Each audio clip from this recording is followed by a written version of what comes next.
সুপ্রিয় শিক্ষার্থীবৃন্দ, আশা করি তোমরা সকলেই খুব ভালো আছো। তো দেখো, আমি অষ্টম শ্রেণীর বিজ্ঞানের ধারাবাহিক ভিডিওতে আজকে আমি কথা বলবো অধ্যায় 9 বর্তনী ও জলবিদ্যুৎ নিয়ে। তো শুরুতেই তোমরা দেখো, বর্তনী এবং জলবিদ্যুৎ এই দুইটা কথার অর্থ আমি একটু আস্তে আস্তে তোমাদেরকে বুঝিয়ে বলবো। তার আগে আমি টপিক ওয়াইজ চলে যাই। তড়িৎ প্রবাহ। তড়িৎ প্রবাহ কি? তোমরা বিভিন্ন ধরনের ধাতু চিনো, ধরো সোডিয়াম একটা ধাতু আছে, পটাশিয়াম একটা ধাতু আছে, হ্যাঁ, তোমরা ধাতু চিনো। এবার তোমরা জানো এই সোডিয়াম ধাতুর সর্ববহিষ্ঠ শক্তিস্তরে একটি ইলেকট্রন আছে। সোডিয়ামের ইলেকট্রন সংখ্যা হচ্ছে 11। এগুলো তোমরা ষষ্ঠতে শিখে আসছো। সর্ববহিষ্ঠ শক্তিস্তরে একটি ইলেকট্রন আছে। এই ইলেকট্রনটি সোডিয়াম চাইলে মুক্ত করে দিতে পারে, মানে এই ইলেকট্রনের প্রবাহ পসিবল। এই যে ইলেকট্রনের প্রবাহ, এই ইলেকট্রনের প্রবাহের বিপরীত প্রবাহকে বলা হয় তড়িৎ প্রবাহ। তো কথাটা তোমাদেরকে আরেকটু বুঝিয়ে আমি বলি, তোমরা একটু তাকাও। ধরো, তার আগে তোমাদেরকে একটু বুঝতে হবে যে বর্তনী কি। তড়িৎ প্রবাহ চলার সম্পূর্ণ পথকে বলা হয় বর্তনী, হ্যাঁ। তো দেখো, আমি একটা কোষ, এটা হচ্ছে একটা ব্যাটারি, হ্যাঁ, এটা ব্যাটারি আমি দিলাম, ব্যাটারি দিলাম। এবার এই ব্যাটারি থেকে ধরো যাচ্ছে যাচ্ছে এখানে তুমি চাইলে একটা বাল্ব, এটা একটা বৈদ্যুতিক বাতি, বৈদ্যুতিক বাতি সংযোগ করলা। এবার এখান থেকে এখানে চলে আসলো। ব্যাটারির দুই প্রান্তে তুমি তার লাগিয়ে একটা বৈদ্যুতিক বাতি সংযোগ করলা, তারপর দেখলে বাতিটা জ্বলছে। এখন দেখো, এটা হচ্ছে ব্যাটারির ঋণাত্মক প্রান্ত, এটা ব্যাটারির পজিটিভ প্রান্ত। এখন ইলেকট্রনগুলো, তোমরা বলো তো ইলেকট্রনগুলো কোন দিকে যাবে? ইলেকট্রন সব সময় মাইনাস প্রান্ত থেকে ধনাত্মক প্রান্তের দিকে ইলেকট্রন যায়। এটা হচ্ছে ইলেকট্রনের প্রবাহ। ইলেকট্রনের প্রবাহ মাইনাস প্রান্ত থেকে ধনাত্মক প্রান্তের দিকে ইলেকট্রনগুলো যায়।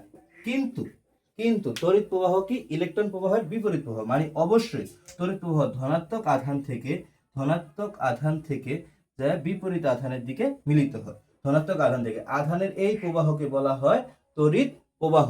এই ব্যাটারি থেকে যতক্ষণ পর্যন্ত তড়িৎ প্রবাহিত হবে ততক্ষণ বাল্বটি জ্বলবে।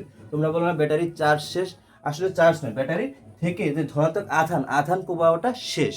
আধান প্রবাহটা শেষ, এই আধান প্রবাহটা মূলত বিভব পার্থক্যের জন্য হয়ে থাকে। এটা আমরা তড়িৎ বিভবের পরে জানতে পারবো আস্তে আস্তে। দুই প্রান্তের বিভব পার্থক্য সমান হয়ে গেলে তড়িৎ প্রবাহ বন্ধ হয়ে যায় এবং ব্যাটারি থেকে আধান চলাচল বন্ধ হয়ে যায় এবং বাতিটা বন্ধ হয়ে যায় আর জ্বলে না। তখন আমরা বলি বিদ্যুতের চার্জ শেষ। তোমরা অবশ্যই ব্যাটারিগুলোতে দেখতে পারবে দুইটা প্রান্ত, একটা ধনাত্মক একটা ঋণাত্মক প্রান্ত। তো ঋণাত্মক প্রান্ত থেকে যে ইলেকট্রনগুলো চলে এটাকে বলা হয় ইলেকট্রনের প্রবাহ, এটাকে বলা হচ্ছে ইলেকট্রনের প্রবাহ। কিন্তু ধনাত্মক প্রান্ত থেকে সব সময় তড়িৎ প্রবাহ হয়। তড়িৎ প্রবাহের একক হচ্ছে আই। তড়িৎ প্রবাহের প্রতীক আই, একক অ্যাম্পিয়ার। ওকে, তো এবার আমরা চলে যাচ্ছি তড়িৎ বিভব। তড়িৎ বিভব, তো দেখি আমরা তড়িৎ বিভবটা কি। তড়িৎ বিভব হচ্ছে, আগে আমি সংজ্ঞাটা বলে নিই। কোনো আধানকৃত কোনো বস্তুর মধ্যে একক ধনাত্মক আধানের +1 কুলম্ব, একক ধনাত্মক আধানের কোনো বস্তুকে আধানের মধ্যে আনতে যে পরিমাণ কাজ করা হয় তাকে বলা হয় তড়িৎ বিভব। তাকে বলা হয় কি? তড়িৎ বিভব।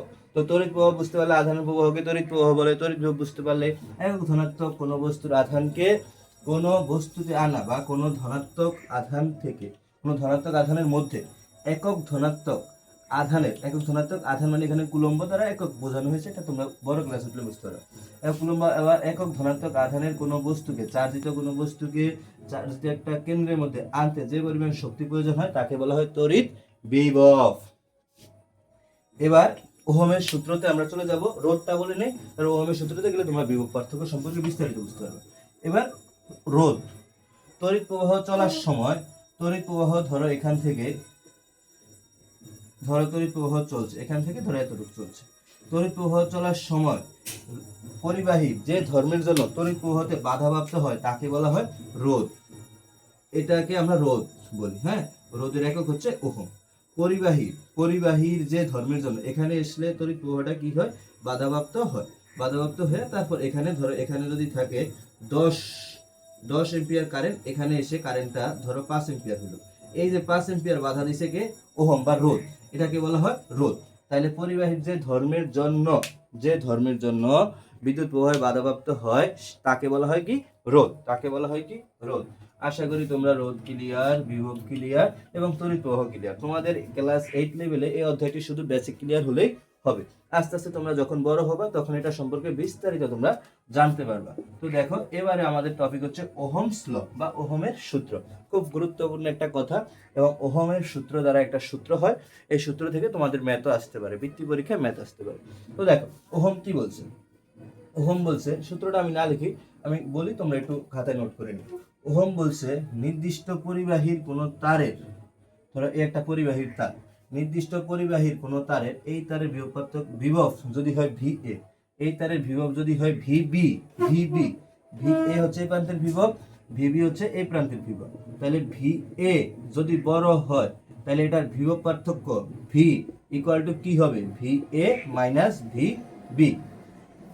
নির্দিষ্ট তাপমাত্রা, এখানে টেম্পারেচার যদি ঠিক থাকে, মানে কন্ডিশনটা হচ্ছে নির্দিষ্ট তাপমাত্রা, একটু মনোযোগ সহকারে শুনো, নির্দিষ্ট তাপমাত্রা, এটা খুব গুরুত্বপূর্ণ একটা কথা, নির্দিষ্ট তাপমাত্রা কন্ডিশন, এটা নির্দিষ্ট তাপমাত্রা যদি থাকে তাহলে এই পরিবাহীর মধ্য দিয়ে প্রবাহিত বিদ্যুৎ প্রবাহের মান দুই প্রান্তের বিভব পার্থক্যের সমানুপাতিক, আই সমানুপাতিক ভি।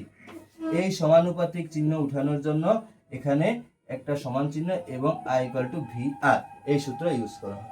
এই সূত্র দ্বারা তোমাদের ম্যাথ চলে আসতে পারে, আই ইকুয়াল টু ভি আর। তো ওহমস এই কথাটাই বলছে। ওহমস আবার বলছে কি, আমি আরেকবার বলি, নির্দিষ্ট তাপমাত্রায় কোনো পরিবাহীর মধ্য দিয়ে প্রবাহিত তড়িৎ প্রবাহের মান দুই প্রান্তের এই যে বিভব পার্থক্যের সমানুপাতিক, দুই প্রান্তের বিভব পার্থক্যটা ভি এ মাইনাস ভিবি, দুই প্রান্তের বিভব পার্থক্যের সমানুপাতিক, এটা হচ্ছে ওহমস ল। এটা তোমাদের পরীক্ষায় এটা দ্বারা ম্যাথ আসতেই পারে। ওকে, এবার আমরা চলে যাব হচ্ছে তড়িৎ বর্তনী। তো তড়িৎ বর্তনীতে দেখো, তড়িৎ বর্তনীতে এবার আমরা চলে যাচ্ছি। তো দেখো তড়িৎ বর্তনী, আমি আগেই বলেছি তড়িৎ বর্তনী কাকে বলে, বিদ্যুৎ প্রবাহ চলার সম্পূর্ণ পথকে বলা হয় তড়িৎ বর্তনী। হ্যাঁ, তো এটা তোমরা জানো, আমি আরেকবার একটু আঁকাই, দুইটা বর্তনী আঁকাবো। হ্যাঁ,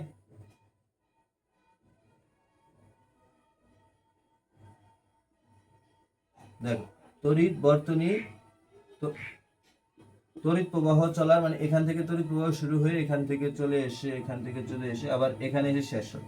এর সম্পূর্ণ পথ বলতে বোঝায় ব্যাটারি এক প্রান্ত থেকে শুরু হয়ে ব্যাটারি আরেক প্রান্তে আসা পর্যন্ত, এটাকে বলা হয় সম্পূর্ণ পথ। তড়িৎ প্রবাহ চলার সম্পূর্ণ পথকে বলা হয় কি, তড়িৎ বর্তনী। এই তড়িৎ বর্তনী হচ্ছে দুই ভাগে বিভক্ত হয়। তড়িৎ বর্তনী হচ্ছে দুই ধরনের, একটা এটা যেটা আঁকলাম এটার নাম হচ্ছে শ্রেণী সমান্তরাল চিত্র, শ্রেণী সমবায় তড়িৎ বর্তনী। এখানে একটু বুঝো, এখান থেকে 4 মার্কের একটা কোশ্চেন আসবে, ঘতে কোশ্চেন আসে 100% কনফার্ম। তো দেখো এটা হচ্ছে শ্রেণী সমবায়, আরেকটা যেটা আছে সেটা নাম হচ্ছে সমান্তরাল সমবায়। আমি এই সাইডে আঁকাই সমান্তরাল সমবায়। তাহলে বলো তো তড়িৎ প্রবাহ,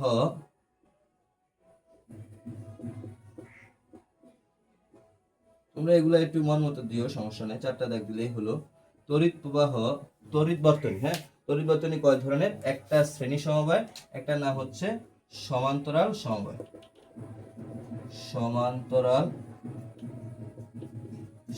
সমবায়, একটা শ্রেণী সমবায় আর একটা সমান্তরাল সমবায়। হ্যাঁ, তাহলে তড়িৎ বর্তনী কয় ধরনের হলো, দুই ধরনের, একটা শ্রেণী সমবায়, একটা সমান্তরাল সমবায়। এখন এখানে আসলে পার্থক্যটা কি বলতো, এখান থেকে কারেন্ট এসে এখানে একটু বাধাপ্রাপ্ত হয়, এখানে একটু বাধাপ্রাপ্ত হয়ে আবার এখানে চলে আসে, কিন্তু এখানে এসে কারেন্টটা হচ্ছে 3 ভাগে ডিভাইডেড হয়। এখানে কারেন্টটা এসে একটা ভাগে যায়, একটা ভাগে যায়, 3 ভাগে বিভক্ত হয়ে আবার এখানে চলে আসে। এটার মূল কন্ডিশন হচ্ছে, ধরো এখানে আমি যদি একটা সুইচ লাগে, ধরো এটা একটা সুইচ যদি এইভাবে আঁকা হয় না, আমি দেখাই সুইচকে, এইভাবে সুইচ আঁকা হয়, ধরো এখানে আমি একটা সুইচ লাগাই। এখন এই সুইচটা তুমি যদি অন করো সুইচটা অন যদি করো তাহলে সবগুলা বিদ্যুৎ জ্বলবে। কিন্তু এখানে তুমি যদি একটা সুইচ লাগাও, এখানে সুইচ লাগালে তো কাজ হচ্ছে না, এখানে যদি আমরা একটা সুইচ লাগাই, ধরো এখানে সুইচ লাগালে এটা যদি তুমি অন করো তাহলে শুধু এটা চলবে, অফ করলে শুধু এটা বন্ধ হবে। বুঝতে পারছো, এটা অন করলে এটা চলবে, অফ করলে এটা অফ। আবার এখানে সুইচ লাগালে আলাদা, মানে এর জন্য আমি বুঝাতে চাচ্ছি যে এখানে তুমি ইন্ডিভিজুয়াল সুইচ ব্যবহার করতে পারবে, এক একটা পয়েন্টের জন্য এক একটা সুইচ ব্যবহার করতে পারবে। আর শ্রেণীর সমবায়তে তুমি একটা সুইচের মাধ্যমে সবগুলা নিয়ন্ত্রণ করতে হবে। যদি এখানে কোনো কারণে এটা নষ্ট হয়ে যায় তাহলে অটোমেটিক, এটা যদি নষ্ট হয়ে যায় তাহলে অটোমেটিক এগুলার কাজ করা বন্ধ করে দিবে। কিন্তু এখানে যদি এটা নষ্ট হয় তাহলেও এটা চলবে, এটা নষ্ট হলে এটাও এটা চলবে। মানে এটা ইন্ডিভিজুয়াল, একটার সাথে আরেকটা সম্পর্ক নেই, কিন্তু এটার সাথে একটার সাথে আরেকটা সম্পর্ক আছে। এখন তোমাদের পরীক্ষায় যে প্রশ্নটা আসে সেটা হচ্ছে বাসাবাড়ির জন্য কোন সমবায়টি গুরুত্বপূর্ণ। অবশ্যই বাসাবাড়ির জন্য সমান্তরাল সমবায়টি গুরুত্বপূর্ণ, কেননা তোমার বাসাবাড়িতে তুমি যদি ফ্যানের সুইচ দাও তাহলে ফ্যান চলবে, লাইটের সুইচ দিলে লাইট চলবে, এরকম। কিন্তু বিয়ে বাড়িতে মরিচাবাতির ওখানে দেখবা যে একটা ছড়া, পুরো ছড়াটা একটা সুইচের মাধ্যমে পরিচালিত হয়। একটা বাতি যদি নষ্ট হয়ে যায় তাহলে পুরো ছড়ার বাতিটা নষ্ট হয়ে যায়। তো অবশ্যই তোমরা বুঝতে পারছো এখান থেকে এই কোশ্চেনটা আসেই, হ্যাঁ, যে বাসাবাড়ির জন্য কোন সমবায়টি গুরুত্বপূর্ণ বেশি। তো অবশ্যই তোমরা সেখানে অ্যান্সার দিবা সমান্তরাল সমবায়। এবং কেন?